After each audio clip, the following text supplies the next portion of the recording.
Hey friends, welcome to reasoning expert. तो आज हम पढ़ेंगे वही टाइप 2 के क्वेश्चंस, फैमिली ट्री बेस्ड वाले। ठीक है। उसके बाद हम बाद में टाइप 3 पढ़ेंगे। टाइप 3 जो होते हैं वो कोडेड वाले टाइप के रहते हैं। तो हम पहले क्या करेंगे, इस टाइप के भी काफ़ी क्वेश्चन सॉल्व कर लेंगे ताकि हमें प्रॉब्लम ना हो कहीं भी एग्जाम में। तो देखो, क्वेश्चन नंबर 1 के बोल रहा है A is father of C. तो ए क्या है, फादर, मतलब फादर ऊपर आएगा और सन जो आता है वो क्या आता है, नीचे आता है। A is father of C. तो देखो, सन भी हो सकता है, डॉटर भी, क्योंकि सी का जो जेंडर है वो भी क्लियर नहीं है। हमें बोला है सिर्फ A is a father of C. A father है सी का, तो सी को भी छोड़ देते हैं। D is a son of B. अब मैं लिख लेता हूँ, देखो डी क्या है, डी सन है। ठीक है, सन है। तो ये मैंने बना लिया। बी का है, बी के ऊपर जेंडर क्लियर नहीं है, तो ये दोनों डायग्राम मैंने ड्रॉ कर लिए हैं, बाद में इन्हें कंबाइन कर लेंगे। ई इज़ ब्रदर ऑफ ए। देखो ई क्या है, यहाँ बना लेता हूँ। ई जो है वो ब्रदर है किसका, ए का। ठीक है। If C is sister of D. If C क्या, अगर सी को मैं सिस्टर बना दूँ किसका, डी का। ठीक है। तो ये दोनों आपस में हस्बैंड वाइफ हो जाएंगे फिर। ठीक है। क्योंकि देखो, ये अगर इन दोनों को भाई बहन बना देता हूँ तो ऑब्वियसली ऊपर वाले में उनके मदर और फादर बन जाएंगे। तो क्वेश्चन पूछा क्या मुझसे, how is B related to E. How is B related to E, मतलब ई की साइड से चेक करना है, ई का क्या लग रहा है। ये ई की क्या लग रही है, देखो ई का भाई है और भाई की वाइफ है, तो ई की क्या लगी है, सिस्टर इन लॉ लगी। ठीक है, वाइफ को क्या बोलेंगे हम, सिस्टर इन लॉ बोलेंगे। ठीक है, तो ऑप्शन नंबर डी क्या करेक्ट आंसर है। तो ये क्वेश्चन सॉल्व हो चुका है। तो मैं क्वेश्चन नंबर 2 लिख लेता हूँ पहले। तो गैस, क्वेश्चन नंबर 2 मैंने लिख दिया हुआ है। अब हम क्या करेंगे, इसे सॉल्व कर लेंगे। Chaos mother is sister of P. देखो यहाँ मैंने क्यों बना लिया, क्यों की मदर जो है, तो मदर ऊपर आएगी। क्यों की मदर क्या है, वो सिस्टर है किसकी, पी की सिस्टर है। ठीक है, बन गया इतना। And daughter of M. तो ये एंड किसके लिए यूज़ हुआ है, ये क्यों के लिए ही यूज़ हुआ है। क्यों, अगर यहाँ पे हु लिखा होता है ना, हु, तो हु वर्ड जो होता है वो पीछे वाले अल्फ़ाबेट के लिए यूज़ होता है या फिर वर्ड के लिए, लेकिन एंड लिखा है तो एंड किसके लिए यूज़ होगा, पहले वाले पर्सन के लिए, क्यों के लिए। मतलब उन्होंने क्यों की मदर बोली ना, तो क्यों की मदर के लिए यूज़ हो रहा है। देखो, Q's mother is sister of P and daughter of M. और डॉटर किसकी है, ये एम की डॉटर है। ठीक है, तो यहाँ मैंने लिख दिया। इस तरीके से डायग्राम बन गया यहाँ तक। S is the daughter of P. S क्या है, S is a daughter of P and sister of T. And sister किसकी है, टी की है। ठीक है, अब टी के ऊपर जेंडर क्लियर नहीं है, ठीक है, छोड़ देते हैं। How is M related to T. अब बोला क्या है, how is M related to T. तो टी की साइड से मुझे चेक करने को बोला हुआ है इन्होंने कि रिलेशन फाइंड आउट करना है। तो देखो, ऊपर ये सबसे ऊपर क्या है, फर्स्ट जनरेशन है, मतलब ये ग्रैंडफादर या ग्रैंड मदर में से कोई भी हो सकता है। ठीक है, नीचे क्या है, इनकी बेटी आ रही है, बेटी का कोई भाई या बहन है और उसके ये दोनों बच्चे हैं। ठीक है, तो एक क्या लगे, इनके ग्रैंडफादर हो सकता है या ग्रैंड मदर हो सकता है, लेकिन यहाँ पे क्या है, जेंडर क्लियर नहीं है। तो जब भी जेंडर क्लियर नहीं हो तो आपका आंसर क्या रहेगा, ऑप्शन नंबर डी। क्योंकि यहाँ पे लिखा है ना, देखो ऑप्शन नंबर डी में ग्रैंड मदर या ग्रैंड फादर, तो हमें तो यही पता है कि एम ग्रैंड मदर या ग्रैंड फादर में से कोई एक होगा। तो लेकिन आप डायरेक्ट नहीं दे सकते, मैं इसको ग्रैंड मदर नहीं बोल सकता। क्यों, क्योंकि जेंडर क्लियर नहीं है, ना ही इसके ऊपर माइनस लगा है ना ही इसके ऊपर प्लस लगा है। अगर इन दोनों में से कोई भी लगा होता, अगर माइनस होता तो मैं बोल देता ग्रैंड मदर है, अगर प्लस होता तो मैं बोल देता option number C grand father correct answer है।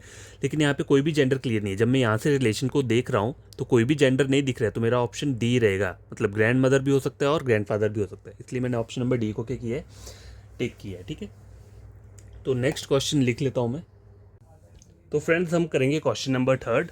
तो थर्ड मैंने यहाँ लिख दिया है, D the son in law of B. तो इसको ड्रॉ कैसे करेंगे, डी को मुझे क्या बनाना है, सन इन लॉ बनाना है, मतलब दामाद बनाना है किसका, बी का। तो बी की यहाँ पे क्या होगी, कोई बेटी रहेगी, बी की कोई बेटी रहेगी, तभी डी क्या बनेगा, बी का सन इन लॉ बनेगा। ठीक है, हो गया ये। और देखो लिखा क्या गया, D is the son in law of B, यहाँ तक मैंने ड्रॉ कर लिया। आई के लिखा है is the brother in law of है, तो ये इज किसके लिए यूज हुआ है, तो ये इज जो है ये डी के लिए ही यूज हुआ है। ठीक है, आपको जो रीड करना है, सेंटेंस कैसे करना है, पहले आपने यहाँ तक ड्रॉ कर लिया, फिर आपने रीड कैसे करना है, D is the brother in law of है। इन्होंने सिर्फ इज लिखा है, तो इस वर्ड ये डी के लिए ही यूज हुआ है। ठीक है, ये याद रखना आप। ठीक है, इसमें कन्फ्यूजन मत क्रिएट करना। D is the brother in law of A. तो brother in law of A का कैसे बनेगा, ठीक है, तो इसका कोई भाई रहेगा। ठीक है, ए, तभी जाके क्या बनेगा, ब्रदर इन लॉ बनेगा ये। ठीक है, और ए क्या है, क्या लिखा है, A who is the brother of C. तो ए जो है, ये हु वर्ड ए के लिए, पीछे वाले, मैंने कहा था ना हु वर्ड जो है पीछे वाले वर्ड के लिए यूज होता है। तो अब रीड कैसे करोगे, ए इज ब्रदर ऑफ सी, तो ए किसका ब्रदर है, सी का। तो इधर आप क्या कर सकते हो, इसको सी को ये भी बना सकते हो यार, सी को आगे भी बना सकते हो। तो यार देखो यहाँ तक बन गया है। अब मुझे क्या बोला है, A who is brother of C, तो ए को मुझे ब्रदर बनाना है किसका, सी का। तो मैं इधर क्या कर सकता हूँ, सी को यहाँ बना लेता हूँ, ठीक है। या फिर सी को मैं ये भी बना सकता हूँ। देखो ऑप्शन चेक करो, ऑप्शन में हमें पहले क्या देखना है। देखो बोला है how is A related to B, मुझे जो रिलेशन पूछा है वो बी की साइड से ए पूछा है, तो मैं सी को आइदर ये बनाऊँ या फिर मैं इसको सी बना दूँ, उससे कोई फ़र्क नहीं पड़ेगा, ठीक है। उससे मेरा क्वेश्चन गलत नहीं होगा। क्यों? क्योंकि मुझे जब बोला है इन दोनों के बीच में रिलेशन है, तो मैं सी को चाहे इसका अलग से भाई बना दूँ या इसी वाले को क्या कर दूँ, इसका भाई बना दूँ, ठीक है, कोई प्रॉब्लम नहीं है। How is A related to B, तो बी की साइड चेक करूँगा तो बी का क्या लग रहा है, ये सन लग रहा है, तो ऑप्शन नंबर क्या रहेगा, बी, ठीक है। तो ये क्वेश्चन सॉल्व हो चुका है। तो क्वेश्चन नंबर 4 चेक करो क्या बोल रहा है ये, P is the son of Q, तो पी क्या बनाना पड़ेगा, सन बनाना पड़ेगा किसका, क्यू का, ठीक है। क्यू का जेंडर क्लियर नहीं है। While Q and R are sister to another, तो मतलब क्यू और आर जो है वो क्या है, सिस्टर्स हैं एक दूसरे के लिए, तो ये मैंने दोनों साइन लगा दिए नेगेटिव वाले, मतलब फीमेल है।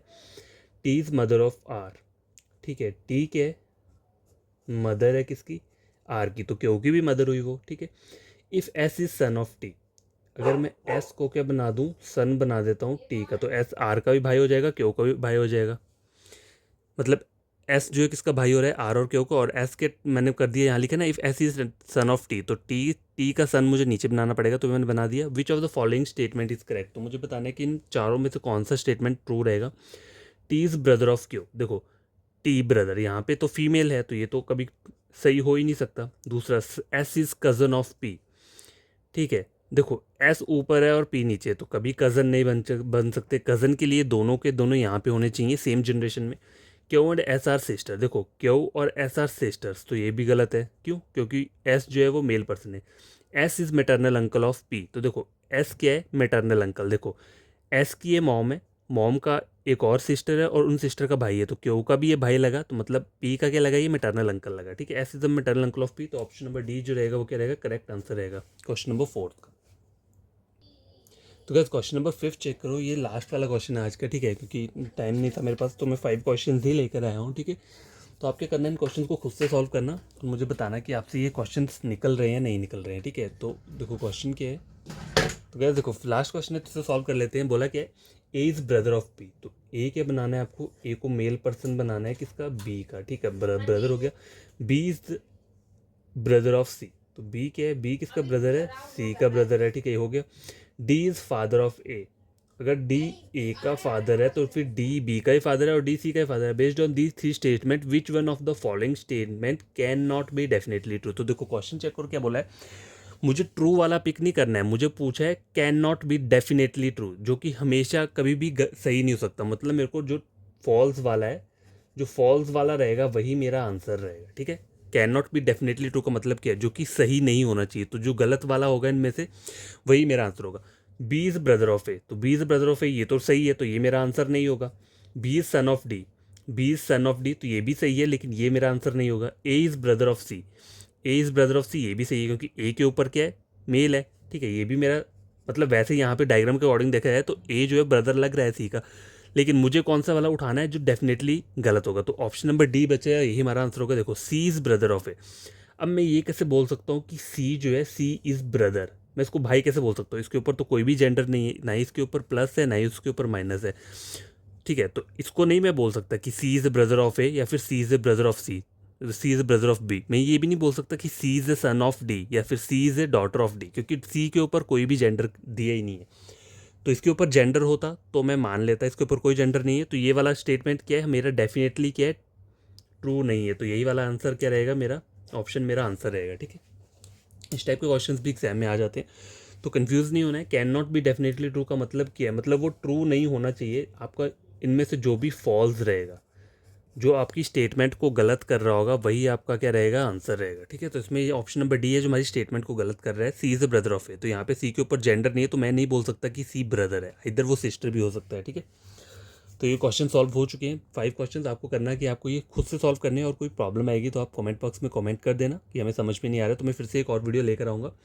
आपका कोई कज़न ब्रदर या कोई आपका फ्रेंड है जो कि ऑनलाइन मतलब पढ़ रहा है, तो आप मेरा चैनल रेकमेंड कर सकते हो यूट्यूब के लिए, रीजनिंग का, ठीक है। टोटल फ्री रहेगा यहाँ पे, जब तक हूँ मैं टोटल फ्री है, सारे के सारे लेक्चर्स जो भी रहता है इंपॉर्टेंट चीज़ें, ट्रिक्स, शॉर्ट ट्रिक जो भी है, ठीक है, सब फ्री रहेगा। आपको बस पढ़ना है, बड़ी तरीके से अपना एग्जाम क्रैक करना है। तो आप मेरे चैनल को क्या कर सकते हो, सब्सक्राइब कर सकते हो, ठीक है। अगर ये चीज़ें समझ में आती है तो लाइक, वीडियो को क्या करना है, लाइक कर देना है, ठीक है।